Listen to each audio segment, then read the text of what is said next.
이번 시간에는 성령의 불의 지배란 어떤 상태일까라는 제목으로 설명을 하겠습니다. 왜 예수를 믿으면서 여전하게 불안하고 두렵고 불통의 세월을 사는가? 자신의 전인격이 성령의 불로 지배와 장악이 되지 못했기 때문입니다. 한마디로 세상까지 섞여 있기 때문입니다. 세상까지 섞여서 방해함으로 한나라 천국의 평화를 이끌어내지 못하는 것입니다.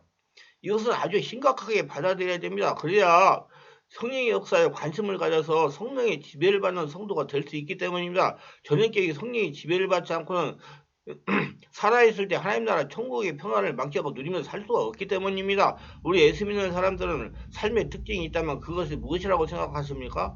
입으로만 예수를 믿는다고 시인하는 그런 보통의 신앙의 삶이 아니라 예수를 믿고 난 다음에 변화되어 천국을 누리면서 살아가는 성도들의 특징을 말합니다. 죽어서 천국 가는 게 아니라 지금 살아서 천국을 누리며 살아가는 성도의 특징이란 말입니다. 이러한 성도들의 삶의 특징이 무엇이겠습니까? 그것은 영혼력 전인격의 성령의 지배와 장악을 받는 삶, 그렇게 말할 수가 있습니다. 그러면 성령의 지배를 받는 삶이란 또 무엇을 말하는 것입니까? 전인격이 성령께 사로잡혀 사는 것을 말합니다.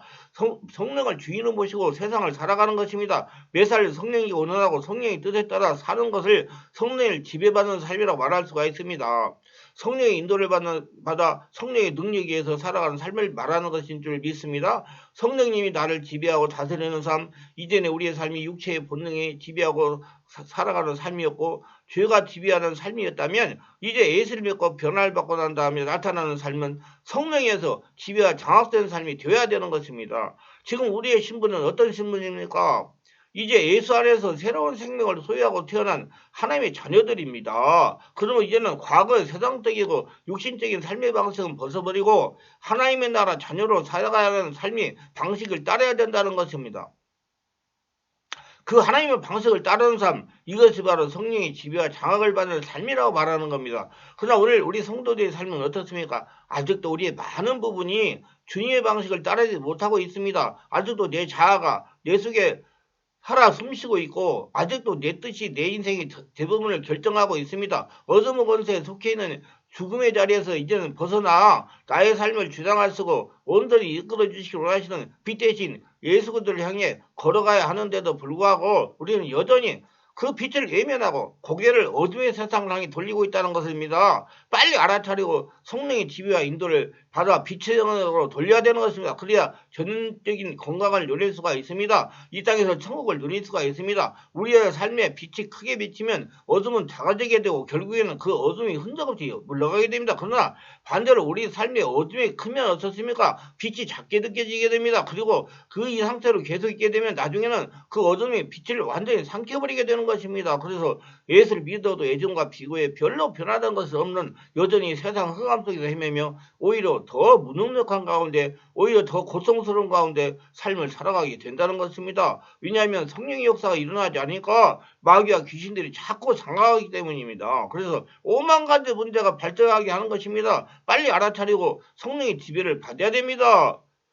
가슴에 손을 얹고 생각해 보세요. 주님이 우리에게 요구하는 삶의 모습이 과연 이런 것이겠습니까? 주님이 우리에게 요구하는 삶은 결코 이런 모습의 삶은 아닐 것입니다. 주님은 우리에게 변화된 삶을 요구하십니다. 그것도 어정쩡한 변화가 아니라 확실한 변화를 요구하십니다. 아니 저 사람 예수 믿고 나중에 완전히 달라졌네? 천국을 이루며 사는 것이 얼굴에 나타나네? 이런 평가와 칭찬을 듣는 그러한 삶을 원하신다는 것입니다. 분명히 하나님 나라 천국이 되면 얼굴이 변하고 말소리가 바뀌는 것입니다.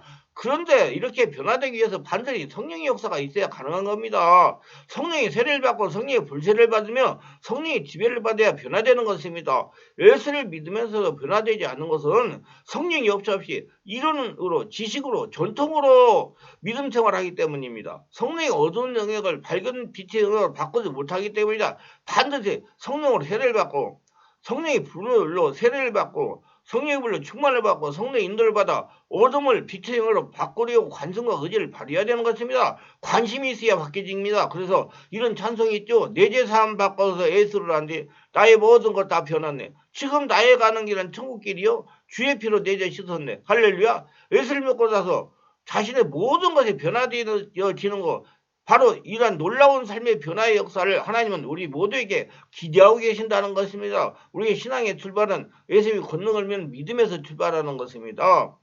하나님은 나의 모든 것을 아시며 가운데 나의 모든 것을 주의 권능으로 채워주시며 온전케 하시는 하나님이시다. 이것은 모두 성령으로 되는 것입니다. 우리가 이것을 믿어야 하나님의 평생의 주인을 모시며 따를 수가 있는 것입니다. 내가 사망의 음성 골짜기로 달릴지라도 해를 두려워하지 않을 것은 주께서 나와 함께 하시리라. 다윗은 담대하게 신앙을 고백을 했습니다. 그러고는 선언하지요. 나의 평생에 선하시고 인자하십니다. 정령 나를 따르니 내가 여호와 집에 영원히 거하리로다. 세상 사람들이 우리를 향해 너는 못한다고 말할지라도 우리는 예수 믿는 성도들은 예수 안에 살 수 있다고 얼마든지 가능하다고 말하며 믿음으로 밀고 나가서 행해야 기적을 체험하는 것입니다. 삶의 자신과가 담대함이 있어야 한다는 겁니다. 왜입니까?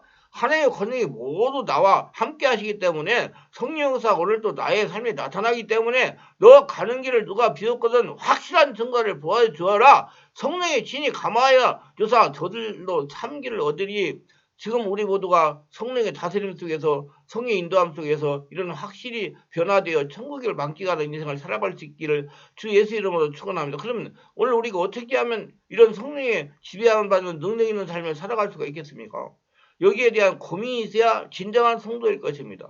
그래야 바른 길을 찾아서 성령의 인도를 받으며 성령의 지배를 받는 성도가 될 수 있기 때문에 그런데 이에 대한 해답이 바로 에베소 5장 18절에 나타나 있는 겁니다. 술 취하지 말라. 이는 방탕한 것이니 오직 성령의 충만을 받으라 그랬습니다. 우리가 성령의 지배와 장악을 받는 삶을 살아가는 방법 뭐 다른 게 있겠습니까? 내 속에 성령의 크기를 내 자아보다 더 크게 만들면 되는 것입니다. 성령님을 주인으로 모셔 성령님이 자신을 지배하고 장악이 되도록 마음을 열면 됩니다.